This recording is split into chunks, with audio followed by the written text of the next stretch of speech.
Soy I-220A con asilo presentado desde 15 días de estar aquí. I-130 aprobada por categoría F3. ¿Necesito hacer el perdón?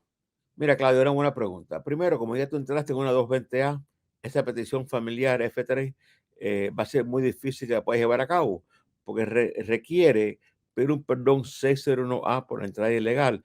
Ese perdón hoy está demorando casi 47 meses y con ese perdón, una vez aprobado, tienes que volver a Cuba a un proceso consular.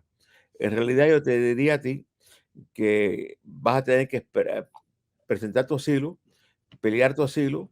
Si estás en corte, bueno, esperar una corte futura. Es posible que con una I-130 aprobada se puede negociar con los fiscales para cerrar tu caso con la idea de que tú vas a hacer un proceso consular y volver a salir de los Estados Unidos y volver a entrar. Pero el simple ¿Qué hecho de tener tiempo?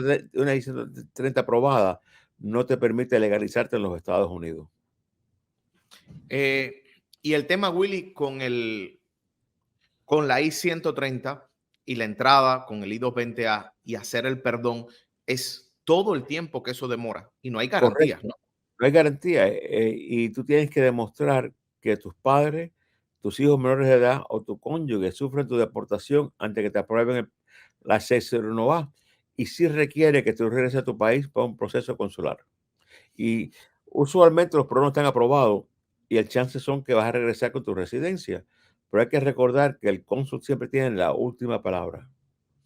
Y evidentemente, después de una entrada ilegal, eso puede, aunque hayas pedido perdón, eso puede jugar en su contra, Willy, ¿no? Bueno, es que todos los que piden ese perdón han entrado ilegal o se han quedado aquí ilegal.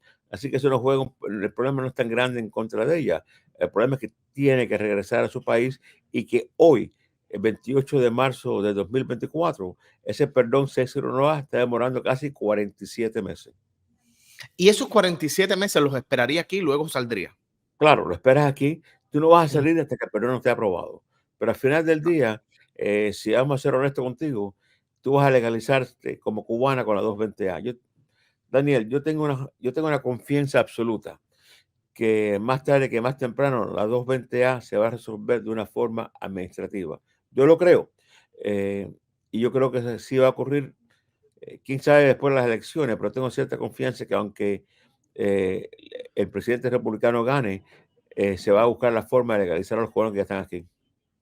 Dice Yairelis, hola Willy Dani, mi esposa está aquí con I-220A. Su mamá le había puesto la reclamación y le llegó la cita para la Embajada de Cuba para el 10 de abril. La niña que está en Cuba estaba incluida.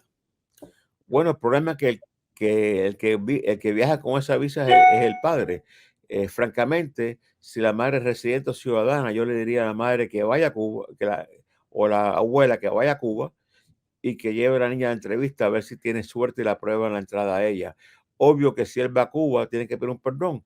Y ese perdón, como acabamos de hablar ahora, puede demorar 47 meses para que lo aprueben. Así que él ir a Cuba en este momento para esa entrevista eh, le va a causar que se quede en Cuba un largo rato, y el castigo usualmente son de 10 años. Así que yo te diría a ti que esa visa para él se perdió. Es posible que la hija pueda entrar. Le recomendaría a la peticionaria que la lleve a la embajada. Y es lo que hemos hablado una y otra vez, Willy.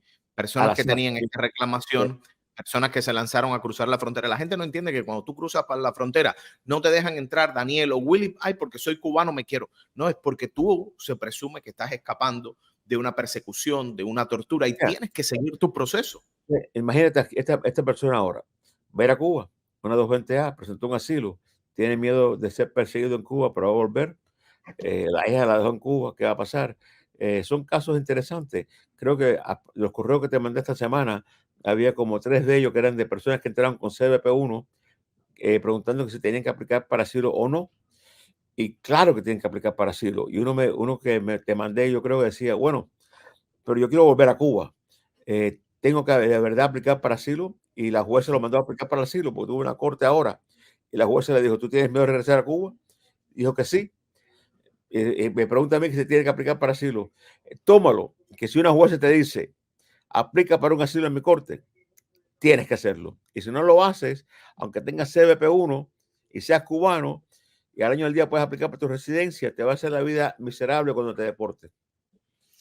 Willy, dice aquí Eduardo Ponce, buenas tardes, Daniel, y al monarca divo de Arriete. Algo nuevo de la I-220A. A mi Mándale eso esposa asilo.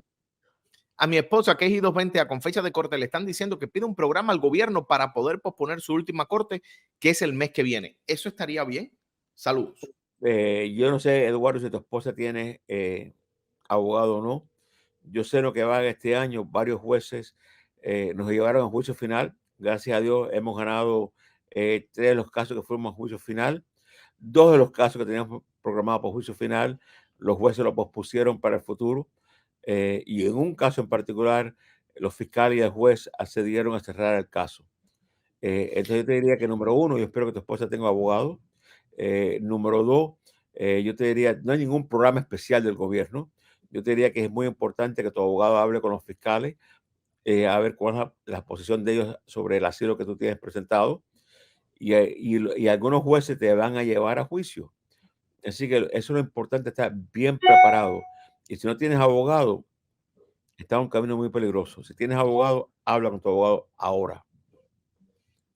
Mira qué interesante esta pregunta de Fran Emilio. Mi hermano entró en el 2018 casado con una ciudadana. Obtuvo su residencia con la misma. Se divorciaron. Ayer tenía su entrevista para la ciudadanía y se la negaron porque no tenía suficientes pruebas. ¿Qué debe hacer? ¿Ajustarse a la ley de ajuste cubano? Mira, tremenda pregunta. Te digo lo que pasó ahí. El hermano entró a través de un matrimonio. Es posible que poco después de ese matrimonio que entró y le dieron su residencia se divorció. Entonces, ¿por qué le están negando la ciudadanía ahora? Porque no puede demostrar ahora que su matrimonio cuando entró era un matrimonio de verdad y que no era un matrimonio solamente por inmigración. Entonces, ¿qué debe ser ahora? Bueno, ajuste a la ley cubana puede ser un problema porque si consideran que su matrimonio fue falso, le pueden negar la residencia como cubano por fraude. Yo te diría que lo que yo haría, Pero si ya tiene residencia, ¿por qué ajustarse a la ley de ajuste cubano? No entiendo. porque, porque van a decirle que su residencia fue fraude en el matrimonio. Fraudulenta. Ok. Yo lo que buscaría y apelaría esa decisión de negar a la ciudadanía y buscaría las evidencias y pruebas y apoyo que su matrimonio fue de verdad. Ese es el problema, ¿no?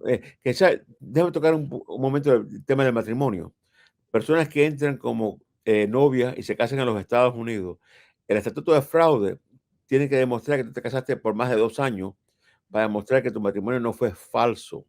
Si te llega la residencia de 2 años, de 10 años, y pocos meses después te divorcias, no tienes documentos juntos, hay una implicación que tu matrimonio fue falso y el fraude se puede curar en cualquier momento. 2018, descubren que el fraude ocurrió ahora en el 2024. No solamente le niegan la ciudadanía, lo pueden poner en deportación para quitarle la residencia. Lo importante de tomar los pasos en migración muy serio y estar bien informado de cuáles son las consecuencias. Si tú dices, mira, es que nadie me explicó las consecuencias, esta no es la responsabilidad del gobierno, es tu responsabilidad estar claro de cuáles son las consecuencias de legalizarte a través del matrimonio o de cualquier otra categoría.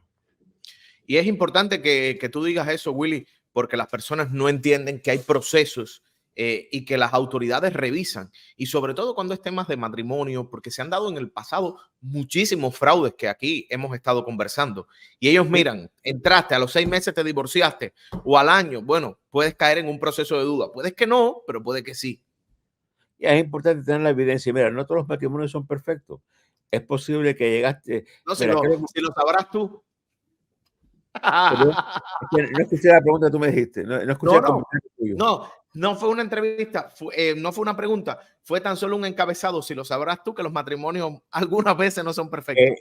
Parece que está pasando algo con la comunicación entre nosotros y Tú sabes ni que yo estoy escuché lo que dijiste. recordando que si tú hubieses obtenido tu residencia por el segundo matrimonio, hubiese pensado que era falsa. Tú sabes que si hubiera tenido gracias a Dios, yo obtuve mi residencia por mi padre que nació en Cienfuegos y mi abuelo que nació en Topeka, Kansas. Aunque tú has estado en el barrio donde nació mi abuelo en Topeka, Kansas.